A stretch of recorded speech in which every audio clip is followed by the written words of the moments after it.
GearNetwork.com. This is a Gear Network production.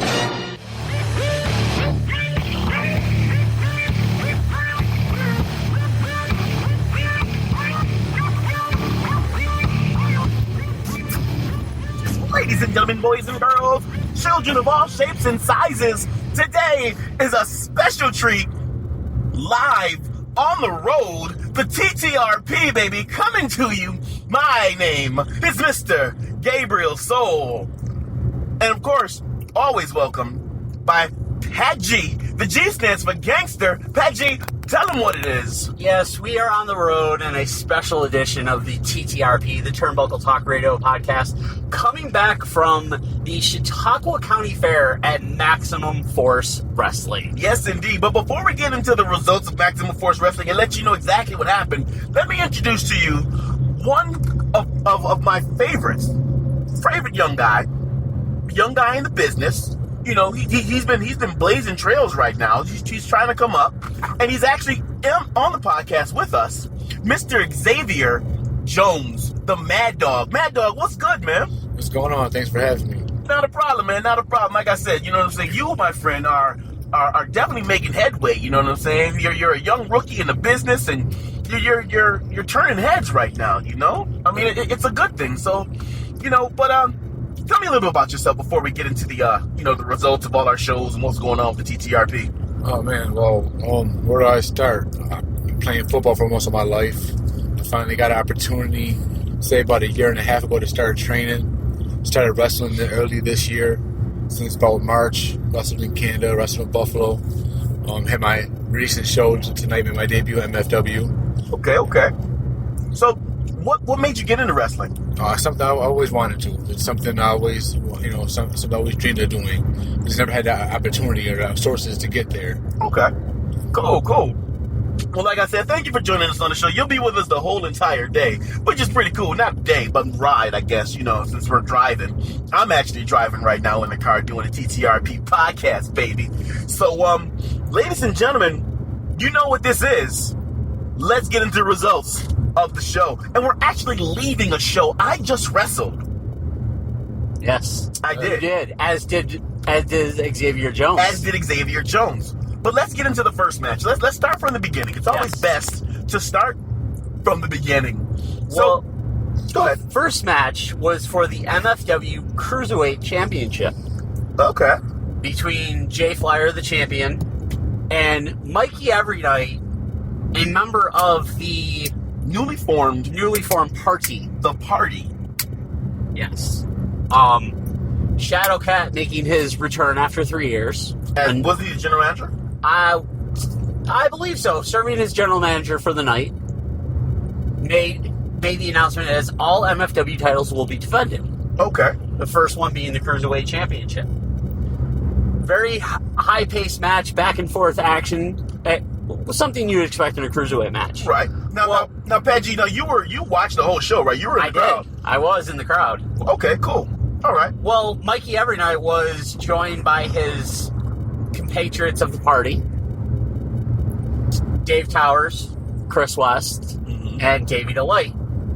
Well, Jay Flyer was getting to a point of going up for the 450, and the party decided to involve themselves. Intervene. Yes, intervene. And a beatdown occurred, leading for a disqualification victory for Jay Flyer. Wow. Jay Flyer's still the champion, though. Yes, he still holds on to that title. In order to be the champ, you got to beat the champ. And that's, Mikey Everynight's been wrestling for quite some time, and I know he understands this. But I don't think Mikey Everynight actually wrestled for the title tonight. I think he wrestled to prove a point. That they owned MFW. That the party is here, and the party, it looks like it's just beginning. This is very true. Yeah. Well, match number 2 saw a man making his debut at MFW. Okay. Invincible Vince Valor. Wow. Invincible Vince Valor. Yes. Making his debut. Who did he make his debut against? Space Monkey. Space Monkey. A man that you are a fan of. I am a fan of Space Monkey. Everybody knows this. I am a fan of Space Monkey. Space Monkey is my boy. He's just amazing in the ring. Well, Vince Valor trying to use his size advantage and power advantage over Space Monkey. Okay. Worked for a little while, but then the unorthodox offense of Space Monkey kind of took control, and Space Monkey wins with a tail whip. I mean, he's a freaking monkey. I mean, it's unorthodox. I mean, Xavier Jones. Xavier, how do you feel? I mean, how would you tackle a guy? I mean, he's a freaking monkey From space. from space. Interesting character. I want to know how to come after him, honestly. I mean, Throw a banana or two, I don't know. exactly. I mean, do you come to the ring with a banana? Like, really? It's crazy. Yeah, well, Space Monkey with the victory after using his tail to slap the taste out of Valor's mouth. That's funny. That's super funny. Match number 3 saw the party, the other remaining members of Davey Delight, Dave Towers, and Chris West, taking on the debuting Anthony Gaines, Jet Rebel, and their partner Nick Merrick. The Homewreckers. The Homewreckers, with their life coach Jonathan Ash at their side. Of course, you know Jonathan Ash. I mean, listen, that's their wrestle dad. Yes. You know, like everybody has a wrestle dad, I believe. You know, and a wrestle son and wrestle sons. And I mean, right now, let me just clear this up. I was talking to Jonathan Ash before the show started, and Jonathan Ash is basically telling me that the Buffalo Club is running rampant through Western New York. It is. It is. Yeah, it's something where you need to be careful where you are, because you don't know how far the Buffalo Club is spread or how far the Buffalo Club can reach. So if you say one thing out of pocket or out of line, and it's pertaining to the Buffalo Club, I mean, you may just get, you know, taste slapped out of your mouth. Yeah. You're gonna have to walk the walk and talk the talk with them words. Yeah, exactly.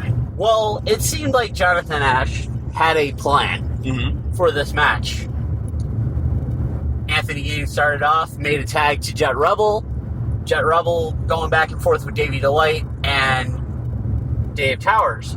Well, double clothesline, going back, hot tags made to Nick Merrick and Chris West. Now, Merrick is a specimen of a man. Oh, he is. He is a specimen of a man. He is. In shape, young guy, you know, definitely looking to make a name in this business. Well, Nick Merrick kind of had made his turn to go make a tag out. And he must have not followed the plan, because as soon as he turned around to make a tag, Gaines and Rebel drop off the apron. Wow. Chris West gets in the ring. You know the ending. DVD 1, 2, 3. DVD, Death Valley Driver. I felt that from Chris West. It's not a pretty thing. Well, yes. And as Jonathan Ash did post on Facebook to Merrick, there was a game plan. He deviated from said game plan. That's the result. And that's how the Buffalo Club works. Match number 4 saw a returning Drake Evans taking on Garrett Holiday. Now, Drake Evans used to be a part of the Uprising. Yes. In MFW, where the Uprising almost took complete control of MFW. It's crazy. Now, Xavier, see, this is something where you didn't know this yet, or you may not have known the history of MFW since you're new and debuted today. The Uprising was a Canadian-based faction where they just ran rampant. You know, they just ran roughshod. Thank you. I was looking for that word. Roughshod throughout the whole entire company. Right. I mean, and they just completely destroyed everything. You know, I mean, they almost took over, but you know, Warpath, being Warpath, you know, stopped every inch of their climb to the top and banished them.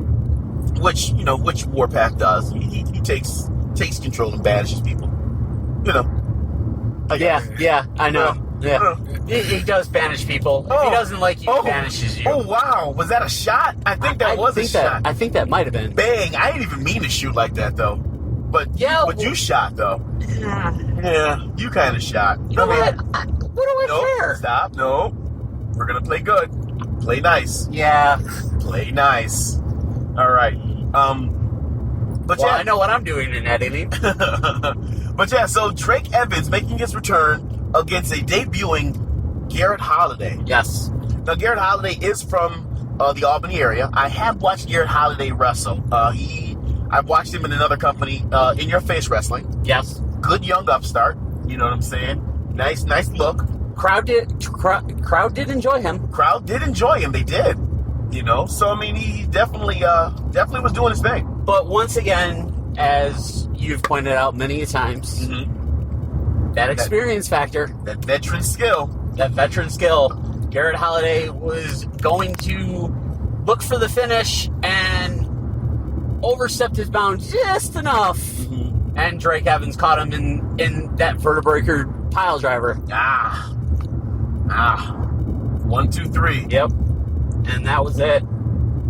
Now the next match was the first half main event. I guess you can call it that. You can kind of call it that. Match before intermission. Yes. The MFW Tag Team Championships were on the line once again as 25 to Life with Rick Abbey taking on Midnight in Vegas with Diamondbacks. Now let's take a look at this and analyze this. And Xavier, I want your opinion on this because you've actually tagged with one of the members of Midnight in Vegas. Yes.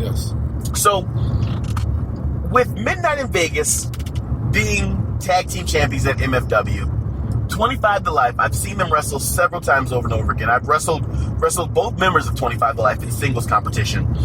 So I know what they bring. I know what Midnight in Vegas brings. So Xavier, I ask you this. By you wrestled with Robbie Vegas, right? Yes. Okay. So Robbie. So wrestling with Robbie Vegas, what do you think they need to bring to the table in order to defeat 25 to Life once and for all and move on from this stone that they're on? I mean, I've wrestled against 25 to Life as well, and they're ruthless. So I mean, honestly, with Midnight in Vegas, they gotta go. They gotta do what they do. You know, do their high fly and stuff. Keep it to the air. Don't let them grab a hold and beat them down. That's true, but you know what? But see, the thing is, the thing I like about 25 to Life is that they're versatile. One member is a high flyer. That is true. The other member is a low ball Ground and pound. I mean, they work well. Their dynamic is great. So, with being a high flying team that Midnight in Vegas are, how do you you can't? How can you stop that with a high flyer and a ground and pounder? It's tough. I would isolate one. Or keep one in the corner at all times, and you step up your level. You get more aggressive.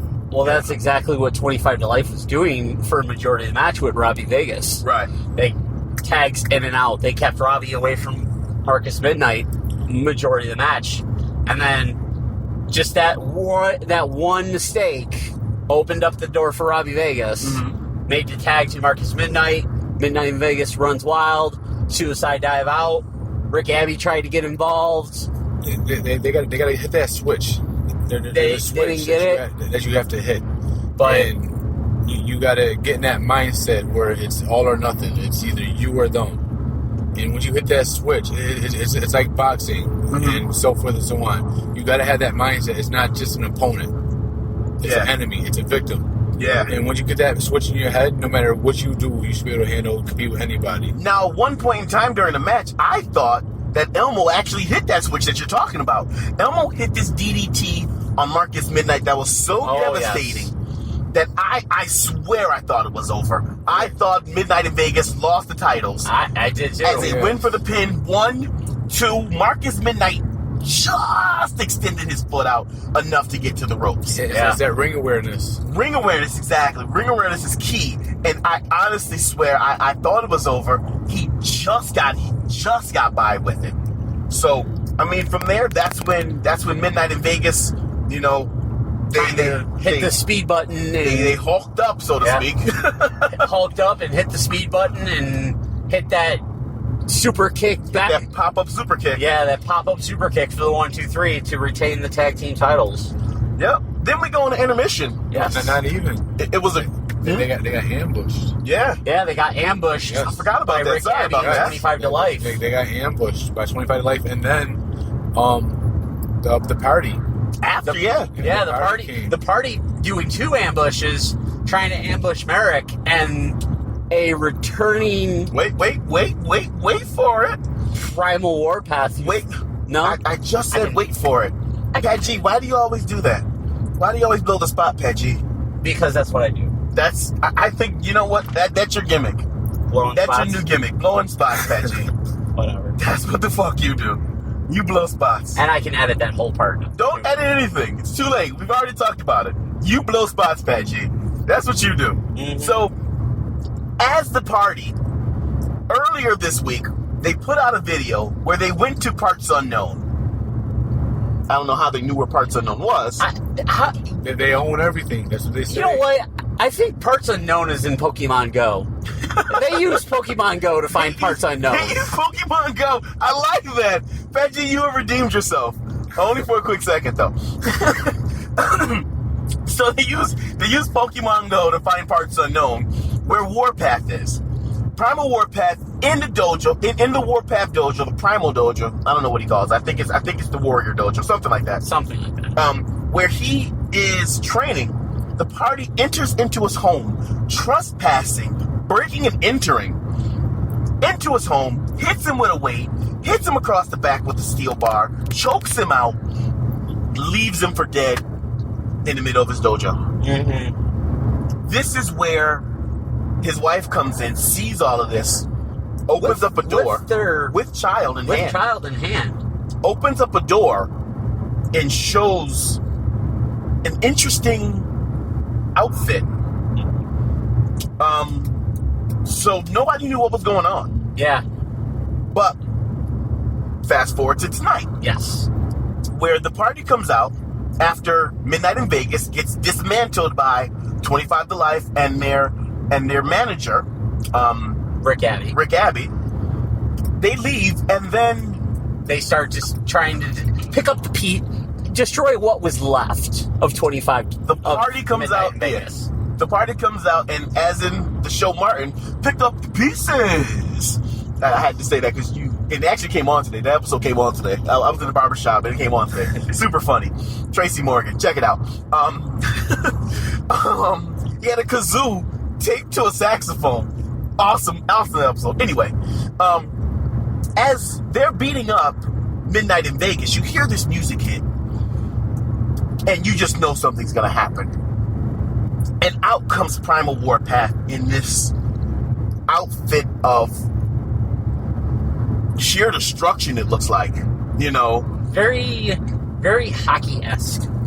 Like, the hockey goalie mask, the shoulder pads, the chest pads. He remind me of how do you want to say it? Updated version of Ninja Turtles. Of Shredder? No, Of Casey Jones. Casey Jones. Casey, yeah, okay. Well, Warpath came out and he basically cleared house. He cleaned house and just completely dismantled the party. Gave enough time for Midnight in Vegas to recover. Yep. Midnight in Vegas joined the party. Yep. And destroyed everybody. So that's how we ended the first half. Yes. You know, the introduction of the new Primal Warpath and the MFW Tag Team Champions, you know, Standing tall finally. Then we go into intermission, where it was an awesome intermission. You know, there's fans running around, you know, people signing autographs. It was a great intermission. Taking pictures. It was great Stuff like intermission. I mean, awesome intermission. One of the best intermissions I've ever seen in my life, Pat G. It was. It wasn't. Shut up, Pat G. Match number 5, Pat G. Or 6. Match number 6. Okay. Saw Crimson taking on the world's most huggable wrestler in Brian Castle. Brian Castle and Crimson. Now, you may correct me if I'm wrong. Mm-hmm. There was a short stint of Gabriel Soul Yes. being general manager. Yes. I could have swore Gabriel Soul at one point made a match between Primal Warpath and Crimson for this show. Did the powers that be at MFW decide to not make that match happen? Well, let me tell you how it happened. When I was general manager at that time, due to my injury, Yes. I did make that match. I take that back. I made some sort of match. Yes. I either made a match against Crimson and Warpath, or I made a tag match with Crimson and Warpath. Yes. Against another tag team. Wasn't it against the Rich Kids? I believe it was. It might have been. I think it was against the Rich Kids. It might have been. Yes.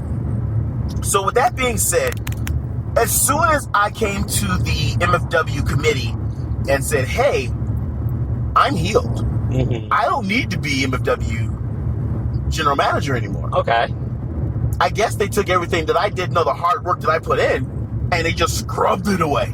Like it never happened. Like it never happened. I thought Gabriel Soul wasn't a general manager.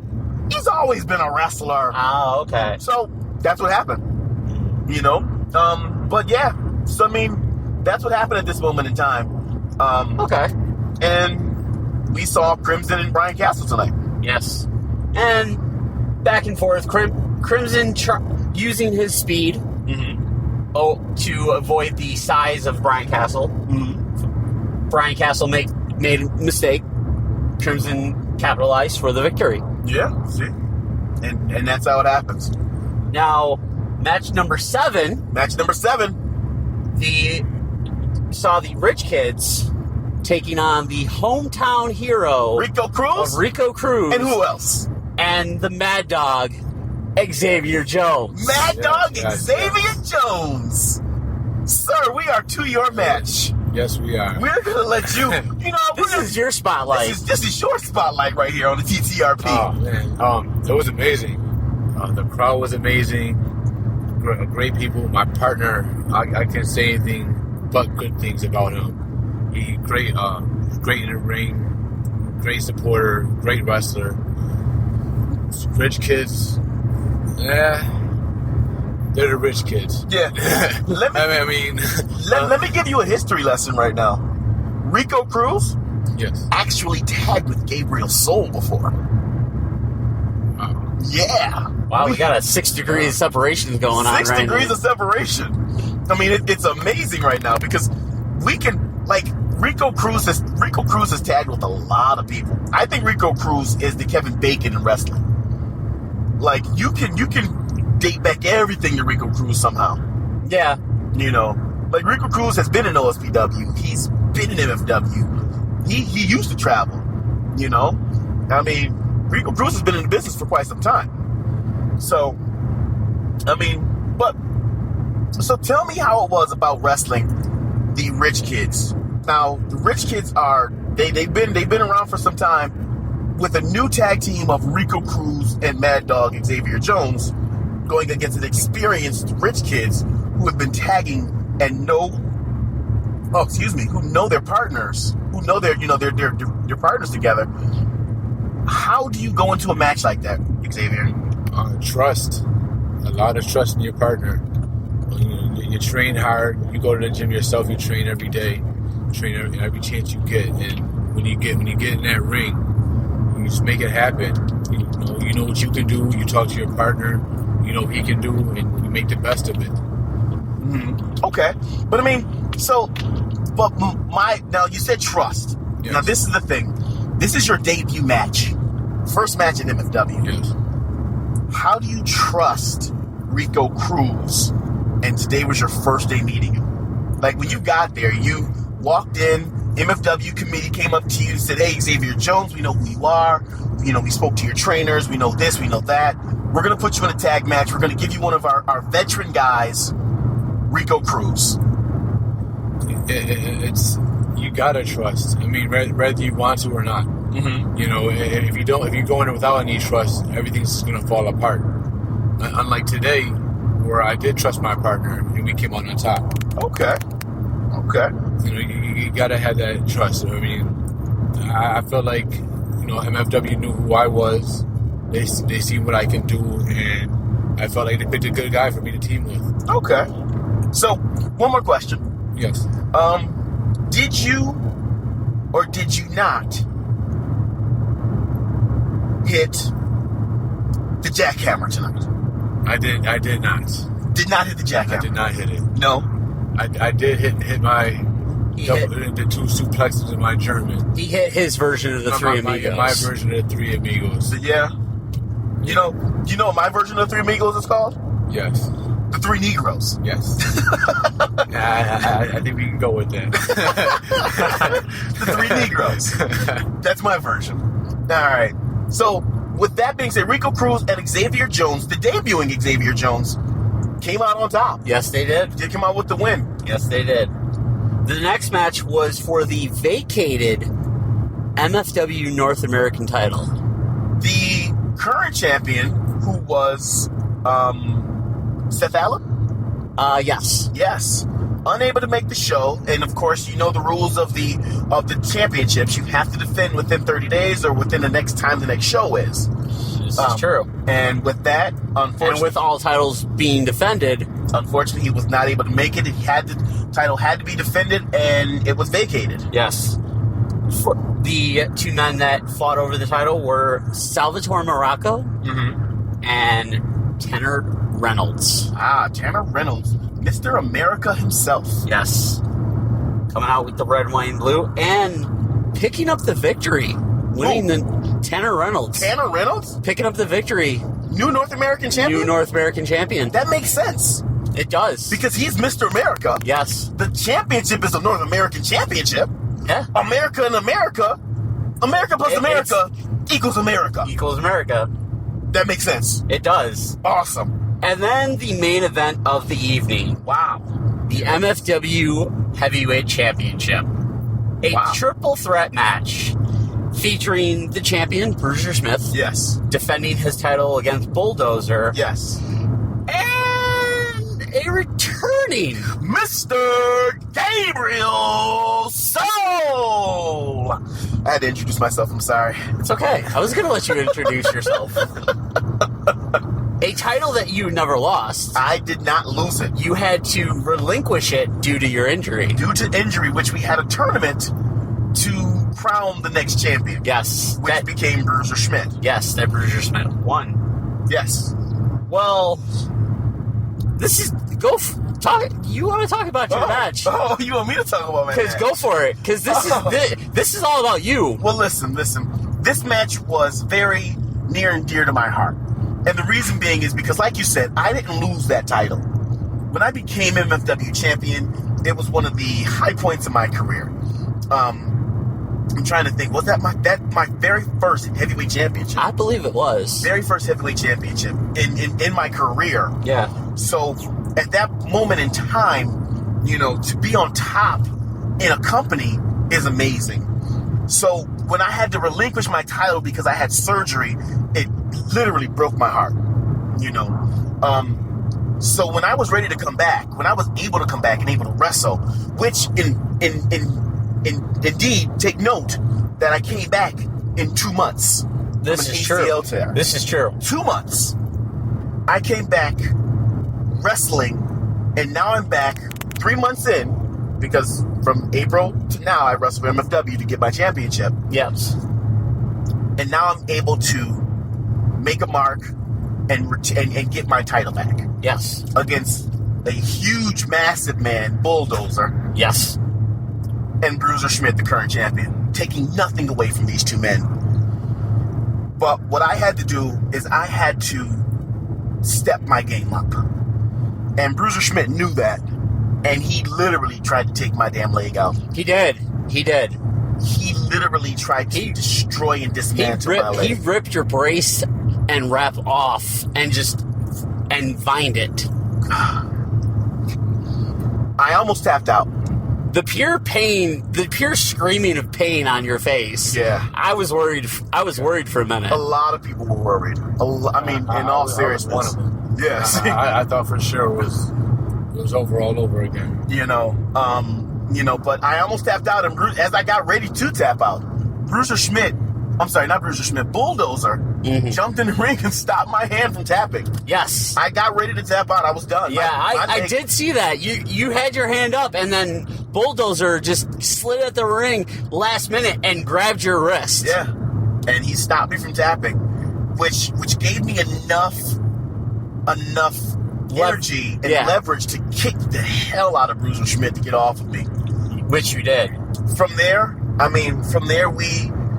it was just back and forth with these two men. And at the end, that Cyclone Punch is definitely what finished it. And you hit Bulldozer with that Cyclone Punch. And Bulldozer with the Cyclone Punch. 1, 2, 3. And 1, 2, 3 again. Your two-time MFW heavyweight champion, Mr. Knockout himself, the Crimson Cyclone, Gabriel Soul. Your champion. Once again. Yes. And that was the MFW at the Chautauqua County Fair. That was MFW at the Chautauqua County Fair. And I got my Campy's pizza. Yes. I did. You got your pizza. I did. So I did exactly what I said I was going to do. Reclaim my title and have my Campy's pizza. I love it. It's Pat G from the TTRP, baby. Turnbuckle Talk Radio Podcast, and we're sponsored by Amazon.com. If you go to GearNetwork.com/Amazon and click on any of the banners, it'll take you right to your Amazon account page. You can do your Amazon shopping right from there as you normally would on any other day.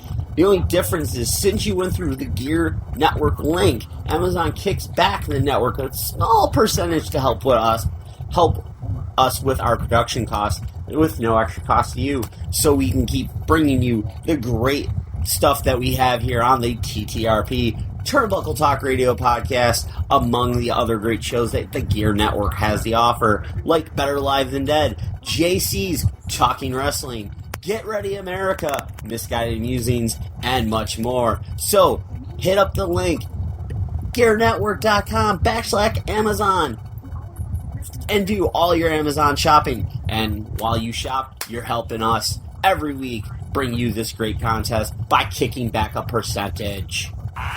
It's that time of year again, folks, the dog days of summer, and time to think about back-to-school shopping.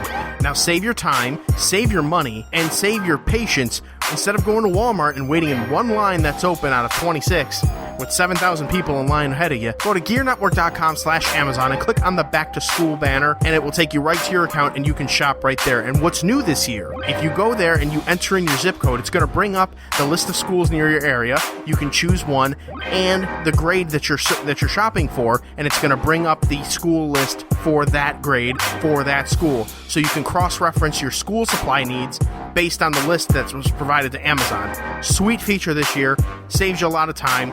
Again, GearNetwork.com/Amazon. Click the back to school link, do your shopping through there. It helps us out, it helps you out, and it definitely does not help Walmart out, but they don't need help anyway. So again, thank you for bookmarking and saving and sharing our links to Amazon through GearNetwork.com.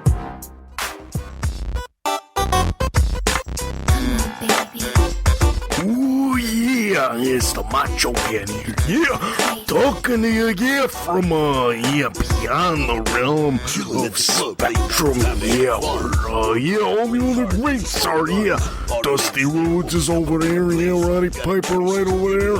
I got Balls and Axel right over there, and we're around the radio. Yeah, radio in our faraway land, so we can listen to you, talking wrestling on Gear Network. We want to hear JC talk about wrestling. We want to hear who he's interviewing, some of these young up-and-comers. I want to hear what they're about, and I want to hear them talk about how much of an inspiration the Macho Man really was for me. Dig it. I dig it. Wow, freak out. I'm doing a commercial. Right here, Gear Network, talking wrestling. Listen in, as that Perez guy would say. Dig it. The Talking Wrestling Podcast, every 2 weeks through SummerSlam, here on the Gear Radio Network. And we're back here on the TTRP. Did we take a break? Well, that was a break. That was? Yeah. We were pulled into the toll to pay the toll, so that was our break. Oh, did we tell the fans we were taking a break? I don't think we did. I don't think we did, but You just went this right into a is break. why there's post editing. I mean, well, we don't need to post edit. This is live. This is the joy of a podcast on the road, actually driving. Yes, The life this is of true. wrestlers. Exactly. Well, you know what? Well, this will explain why we didn't say whether we were going to break. Yeah. I So mean, there you go. It is what it is. Yeah. You know. Well, continuing on our Western New York independent recap, Yeah. traveling to Brockport, New York, the Brockport IWF Summer Bash show. Okay. As we had Jordan Falco on leading into it. Mm-hmm. Now, starting the show off was a four-way match with Randy Philbrook, Ryan Cassidy, Dewey, and Rob Sweet. Ooh. Randy Philbrook, one half of the Oliver Street Express from ESW. Okay. Ryan Cassidy, one half of the A-Team from UPW. Yeah. Dewey and Rob Sweet. No explanation needed. Yeah. Rob Speed to Marty Jannetty. Randy Philbrook picking up the victory. Wow. The Oliver Street Express team is really doing big things right now. You know, these guys are picking up steam. You know, the young kids in the business, they are really doing a great job, and I commend them. You know. Well, match number 2 was the first match of the Buffalo Club versus the Indy Card Mafia war. Ooh. Jay Flyer and Vince Valor taking on Mike Skyros and Terrell Kenneth. Terrell Kenneth, this is a big guy. That's the Jeremiah Bradley replica. Yeah, he's probably going to kill me for that, but it is what it is. Jay Flyer... So should I get off right here for you? Or no? Where am I going? keep going. Keep going straight? Yeah. See, this is a live podcast. I'm still driving, and, I'm trying to ask directions where to drop them off at. Yeah. Jay Flyer and Vince Valor picking up the victory due to outside interference from a sponsor. The sponsor? Yes, a sponsor interfering in the match. The sponsor. Yes, one of the sponsors. That's funny. The third match saw Mark House defeating IB Green. Mark, listen, you can't, Mark House, okay, listen, this is a message to you, Mark House. You cannot pick on old people like that, okay? Rob Cook is an old bastard, an old ratchety bastard, and you can't pick on old people like that. It's not fair, it's not cool. Are we recording right now? Yes, we are recording right now. You sure? Yes, it's recording. It doesn't look like it. It doesn't look like it because the blue bar is like right there, but we are recording. Okay, cool beans. All right, back to what I was saying. Well, IB Green was filling in for Bobby Ocean. What happened to Bobby? What happened to Bobby O? This was supposed to be Mark House versus Bobby Ocean. That is right. And unfortunately, Bobby Ocean couldn't make the show. Ooh, Bobby O. So IB Green filling in for and filling that spot for the number one contendership. Mm-hmm. And Mark House winning that match. Ooh. Match number 4 saw Beautiful Bia defeating her sister, Patsy Blue. Yeah.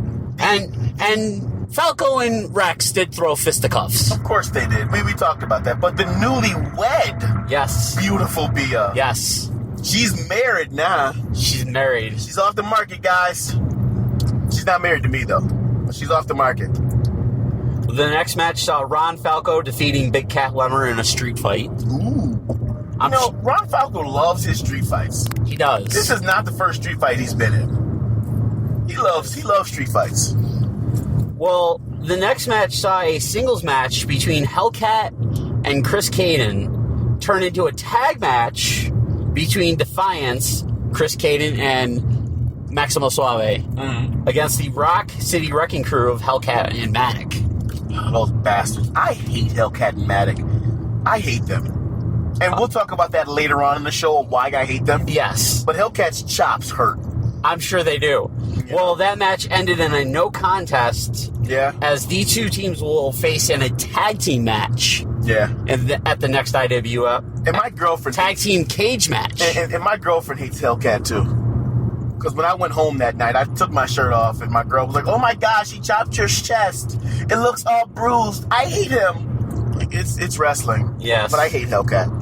because he chopped the hell out of He you. chopped the hell out of you. We'll get into that. But we'll get into that later on into the show. We'll talk about another show where Hellcat chopped me, but we'll talk about it later. The next match saw Gavin Glass defeating Michael Kinger in a contract on a pole match to save his contract. Gavin Glass actually got a win? Yes, Gavin Glass got a win, saving his contract at IWF. Oh. I need a contract at IWF. Who I got to talk to, Patrick? I would believe that would be the Elder Falco. You need to make that happen, Patrick. I'll see what I can do. Make that happen. Xavier, you want to work at IWF? Yeah, I'm all for it. All right, both of us. Make that happen, Patrick. I will see what I can do. You send off as many emails as you need to, Patrick. All right. Damn it. The next match saw Cody Deaner taking on Kevin Bennett, and Cody Deaner picking up the victory. Over Kevin Bennett? Yes, over Kevin Bennett. Listen, Kevin Bennett is a monster right now. He is making, like, I told Kevin Bennett when he first started, I said, dude, you are going to be great. I said, you're going to get signed. Like I said, this is when he first started. Mm-hmm. I told him, I said, you're going to be great. You're going to get signed. And the only thing I want is tickets. Tickets? That's all. Just give me some tickets to WWE. As soon as you get signed to WWE. I told Kevin Bennett that. Well, the main attraction of the ICM Buffalo Club War, and Eric Emanon was on Talking Wrestling with JC Money, sent out his challenge to Super Beast for a one-on-one match. Hold on, wait a minute. So, let's backtrack just a second here.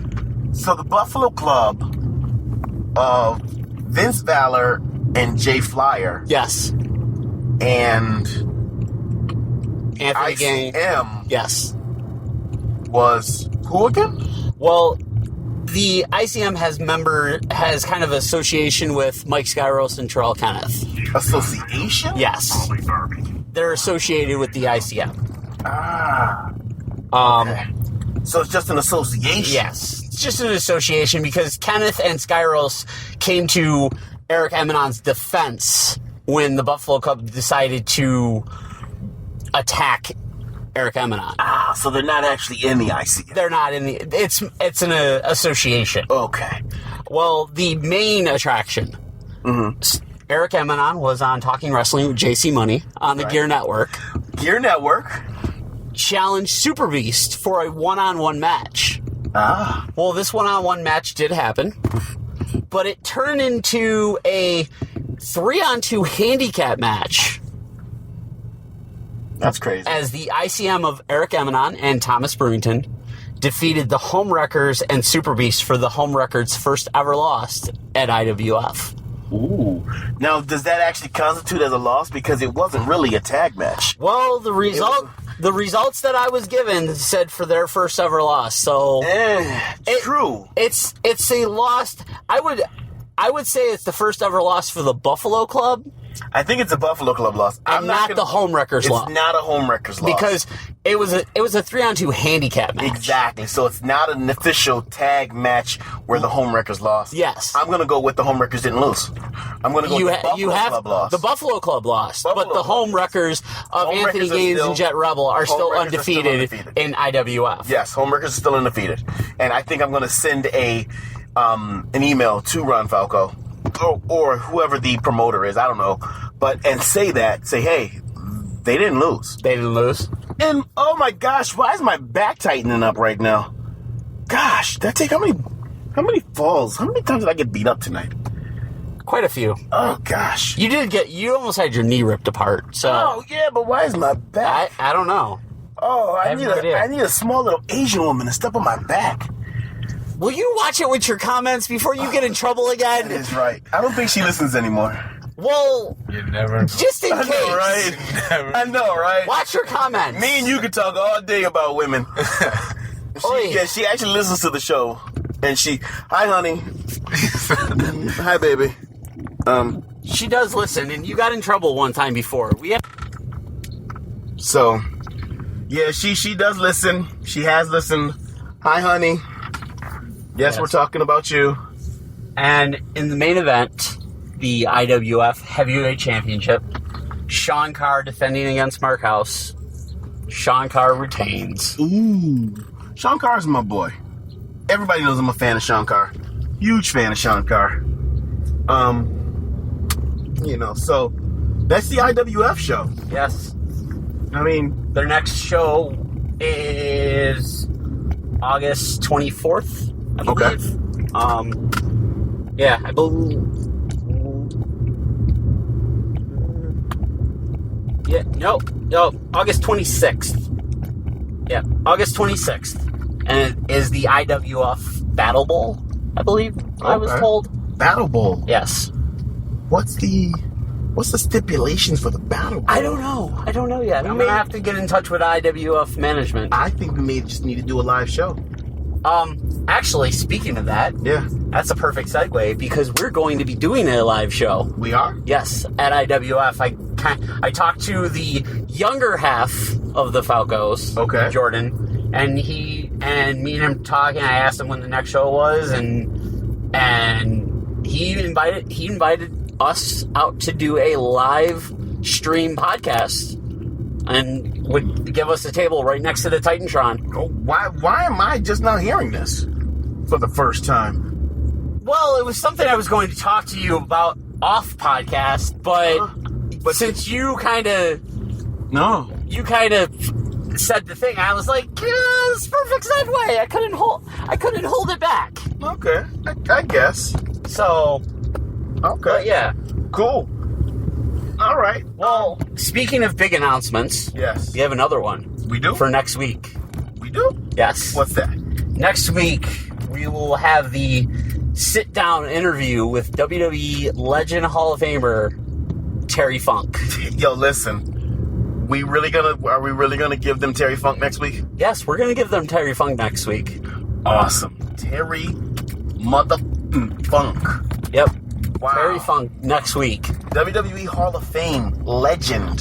The TTRP episode 11. And the exclusive interview Yes, the exclusive interview with Terry Funk. That's amazing. So you better check it out. You definitely need to listen. There's no interview this week. No. No, because we got Xavier Jones in the back, but he's not saying anything. You know. He said enough.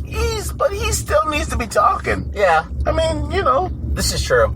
Well, we will still have Xavier Jones on for the rest of the show, of course. Yeah. We'll have him on, and maybe he'll have more opinions when we get to the WWE portion of the show. But how are we going to get to the WWE portion? We're about to drop you off.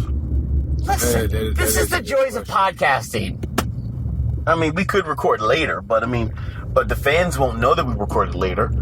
Well, they Because- will now because you just said that we were going to record later. They will now. They will now. They got a sketch. No, right? Well, like I said, these are the joys of post editing. Post editing. So, I mean, yeah, we could. But, ladies and gentlemen, I want to thank you for joining us right now. I'm sure me and Pagy are going to finish up, do some more recording a little bit later. Because Yes? we still have to talk about why you hate Hellcat and his chops. That is right. We do got to talk about that. Yes. There is that factor. There is a reason why I hate Hellcat right now. And Matic, his wrestle son. Wrestle dad and wrestle son. I hate them both. Hashtags 2 Sean's. Hashtag 2 Sean's. There is well reason. We will talk about that later on in the show. Yes. I'm happy about the Terry Funk interview. I'm about to kick Pagy out of my car. Yeah. So he I'm about can to get kicked out so I can go in my house and take a nap clean this up. before I have to go to work. You gotta go to work tonight? Yep. Well, Ooh. tomorrow morning, which is 3:30. So in like 3 hours you gotta go to work. Yeah, something like that. Oh, that sucks. Got Yeah. life. All right, well, ladies and gentlemen, boys and girls, children of all shapes and sizes, we will talk to you soon. And we'll finish this up, so stay tuned. Listen to these commercials. It's Pat G from the TTRP, baby. Turnbuckle Talk Radio Podcast, and we're sponsored by Amazon.com. If you go to GearNetwork.com/Amazon and click on any of the banners, it'll take you right to your Amazon account page. You can do your Amazon shopping right from there as you normally would on any other day. The only difference is since you went through the Gear Network link, Amazon kicks back the network a small percentage to help us with our production costs with no extra cost to you, so we can keep bringing you the great stuff that we have here on the TTRP Turnbuckle Talk Radio podcast, among the other great shows that the Gear Network has to offer, like Better Live Than Dead, JC's Talking Wrestling, Get Ready America, Misguided Musings, and much more. So, hit up the link, gearnetwork.com/Amazon, and do all your Amazon shopping. And while you shop, you're helping us every week bring you this great contest by kicking back a percentage. Hey everyone, John Cimino here for Amazon Prime. If you've thought of signing up for Amazon but were afraid to pull the trigger on that because it's $99 for a year and it's one flat price, even though there's awesome benefits to it, I got great news for you.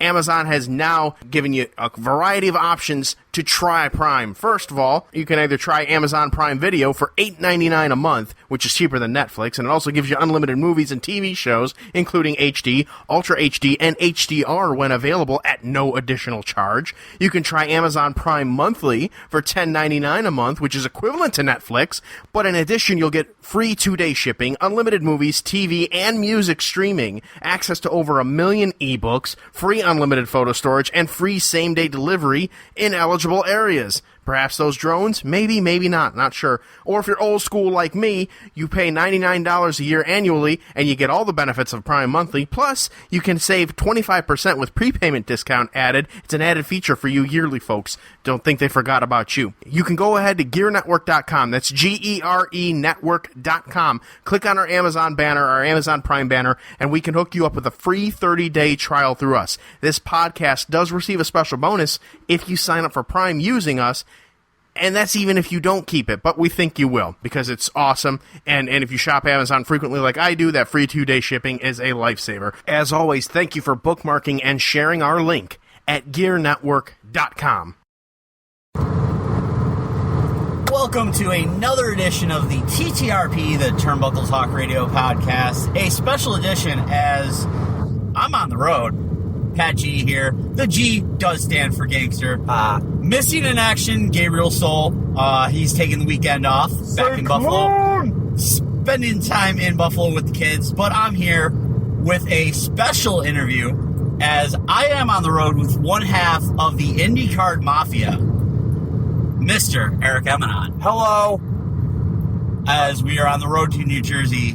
Now, Eric, being one half of the Indy Card Mafia. Yeah. What does the Indy Card Mafia stand for overall? Oh, this question. It comes up a lot. The Indy Card Mafia kind of started as a joke. And we more or less started kind of like a clique. Yay, traffic. So it was like me and Tommy, and we kind of started it to like, we believe in like brotherhoods in wrestling. And the brotherhood seems to be lost on a lot of people nowadays. And so it's just like, it's what it is. It's a brotherhood. It's a family. And bottom line, end of the day, is that we want to make sure that we're not going to bullshit each other. We're going to be straightforward with each other. We want to be the best where we go, and we're in a business in a time where everyone gets a participation award. Everyone gets good job out there, brother. And it's like, oh, did you watch the match? No, but I heard the crowd reaction. It was a good job. And there's no two words in the English language more dangerous than the words good job. Like, you can't get better from the words good job. You can't improve with the words good job. So the Indy Card Mafia is literally about just pushing yourself to be the best you literally can be, wherever, whenever, with whoever, So that's really it. Yeah. Well, you are with the Indy Card Mafia now, creating it, president. Yep. But we're going to reverse a little bit. Coming up wrestling, what made you want to be a wrestler? I started watching wrestling when I was a kid. I grew up watching wrestling with my grandfather. He got me into WCW when I was young, and the first two people that like really stood out to me were the Outsiders. And so, you got Nash, you got Hall, and then the whole NWO thing happened, and then, it grew and grew and grew and just became this amazing thing, and I just loved watching it. And then once I realized there was another company out there, being the good old WWF, now WWE, I started flipping back, between Nitro and Raw. It's like when Nitro had a commercial. If I was hooked on Nitro, which was rare, if I was hooked in Nitro and was really interested in watching it, I would watch it. Mm-hmm. Or I would flip over and watch Raw until a commercial, and I'd flip back to Nitro. So I did a lot of flipping back and forth between the channels when I was a kid. But, I grew up during an amazing era in professional wrestling where, everything was just super violent, super raunchy, and, it wasn't a time of, super jacked guys like Hogan and Warrior and all them. But it was guys who were still in really good shape going out there and just telling, really cool stories. The wrestling may not have been the best, but the stories were awesome.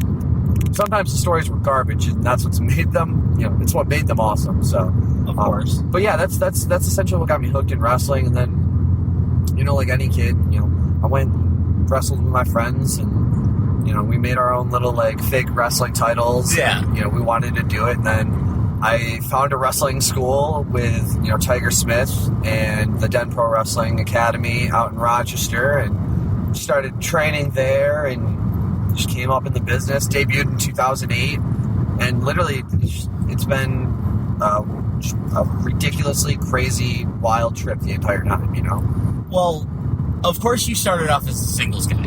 Uh-huh. Well, that's not true. I actually started off in a tag team. Oh, you did? Yeah, I made my debut in March 8th of 2008 at OSPW. Mm-hmm. I was in an 8-man tag match. There's 4 guys on each side. And that was insanity. It was just cool to be out kind of in front of the crowd.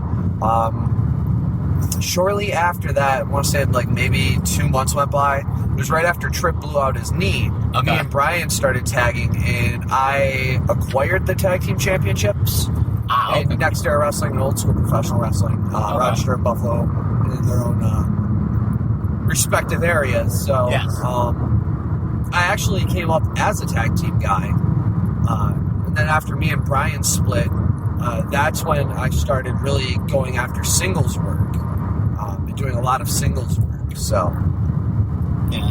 I know. Now, I've only known you a couple of years. yeah. I know you say you started off tag team. Yep. Went in the singles.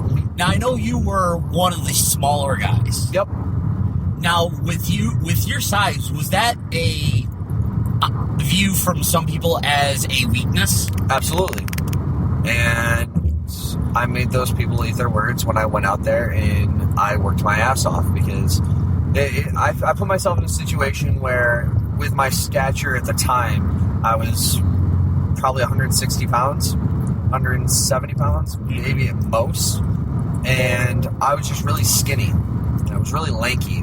And people saw that as, I wouldn't say a weakness, but they felt that with my look, I could get the attention of the fans, and more or less, I was the guy they sent out there to get beat up and get all the sympathy from the fans. And I mean, don't get me wrong, it sold a ton of merchandise, but it took a toll on my body. And then, I realized, okay, well, I don't want to do this forever. How can I better myself so I don't die every week? And, I started going to the gym and getting in better shape, and, then I put on some weight, which was nice. Yeah. And I topped out a couple years ago, it was probably 2.5 years ago, I topped out at 197 pounds. And I hated myself. I hated my body. I hated the way I look. Even though I was big, I didn't feel like I was big in the right way. Mm-hmm. And I started, taking my diet a little more seriously, and I cut down.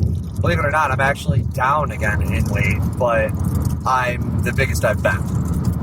So it's nice, but overall, it's my body size really, it didn't hinder my career any, but it definitely didn't help my career any. Yeah. Well, anything that's going to help your career is definitely a thing. Yeah. Has there been people along the way that has helped your career? I know you ride with Thomas Brewerton and the ICM, but before the ICM, was there people there that helped you get better? Yeah, there was a bunch of people. There was a lot of people that kind of went out of their way to really take care of me. First and foremost was Cryptic Keegan. He was a guy who took me on my first road booking. he took me on the road, introduced me to people, gave me a place to stay. Because when I first went on the road, I was 18 years old. I didn't have a job. I was fresh out of high school. I was a college kid. So he paid my way for a bunch of stuff and helped me out, which was awesome. And I'm forever indebted to him for that. He actually took me down to Mount Carmel, Pennsylvania, for PCWA. And we tagged down there, and he gave me a bunch of amazing insight. And we got to work. He got to work Julio De Niro, and I was able to, kind of be his manager for that match, and see how the match was built and how things worked backstage-wise. And I got to pick Julio De Niro's brain, which was pretty cool. And I got into a seminar earlier that day with him and learned a lot of stuff from him, which was awesome. And, Julia Skripta-Keegan, like I said, he helped me out a lot. There was a few random people at the school who I came up with, namely like Cassius Kutcher. He pushed me a lot. We never really liked each other at the beginning, but he pushed me a lot to want to be better, because he was out there killing it, and I was like, man, I want to do what he's doing, but how can I do that? And I definitely used what he was doing to kind of further motivate me to want to do better, which was fun. And there was guys like my trainer Tiger Smith who constantly kept my head straight on the road, gave me taught me etiquette, taught me how to build my resume, taught me how to sell myself to promoters, which was awesome. The list goes on and on. It really does. Yeah. Well, speaking of Tiger Smith, that's something, you saying that about him, kind of, because there's a myth, an aura about Tiger. Yeah. That he's all about himself, and he's not willing to help people. You're right here saying, hey, he's one of the guys that helped me expand myself and my career. He taught me how, at the beginning, he gave me the foundation of marketing. He gave me the foundation of how to sell myself, how to build myself, and sell that to somebody. And then I kind of took the ball and ran with it. I put my own twist on it and started marketing myself, a different direction, my own personal direction. And, he made sure at the beginning, I was getting paid when I was on the road with him, and I was getting good spots when I was on the road with him. He got me my first Canadian booking with Smith Hart up at RWI, and I think it was like Port Colborne, Ontario. Very cool. And I was in the main event. I made a ton of money, which was awesome. And it was just a lot of fun. Well, you speak about marketing yourself. Yep. Well, you've done well with it over the last year with the ICM. Yeah. Where do you see the ICM brand yourself in the next, say, 3 years? Worldwide. I've already distributed shirts worldwide. I've already had people wear my shirts in Japan, in Europe. I have musicians wearing my stuff. I have people pushing my brand.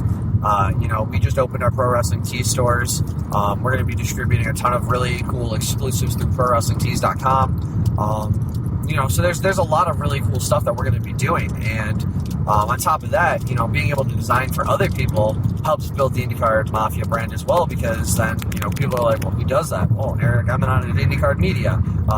He's the leader of the Indy Card Mafia, which is awesome. I've built a brand around my brand. Yeah. And I've essentially taken the Indy Card Mafia and made it relevant outside of wrestling, which was my goal overall, because if I can make myself a name known outside of wrestling and then a name known within wrestling, I'm just further expanding my brand to a new branch of people. Yeah, absolutely, because you're expanding your brand to the people within wrestling and then outside of wrestling. Correct. So we're going to wrap up here, but this is your time. You want to shill your stuff, Indy Card Media, Indy Card Mafia, Eric Emanon, this is your time. Okay, so we got the Facebook. If you want to go check out the Facebook, it's facebook.com// Eric Emanon Pro Wrestling. That's my fan page. You can hit us up, facebook.com/ IndyCard Mafia, / IndyCard Media. You find us all over the web. Instagram's at ICM_Emanon. That's EMANON. You can find me all over the web. Twitter's at Eric Emanon. Get at me. Let's do something fun. You want to design? You want to work? Hit me up. Let me know. All right. Well, thank you for sitting down with us today as we're on like I said, we're on the road. Driving to a show in New Jersey as we're on a triple shot weekend. Yeah, triple shot weekend of shows. We're ending tonight with cheesesteaks. Yes, cheesesteaks for everyone. That was Eric Emanon. I'm Pat G. This is once again a TTRP exclusive interview. Keep it locked. The preceding presentation has been brought to you by the Gear Network.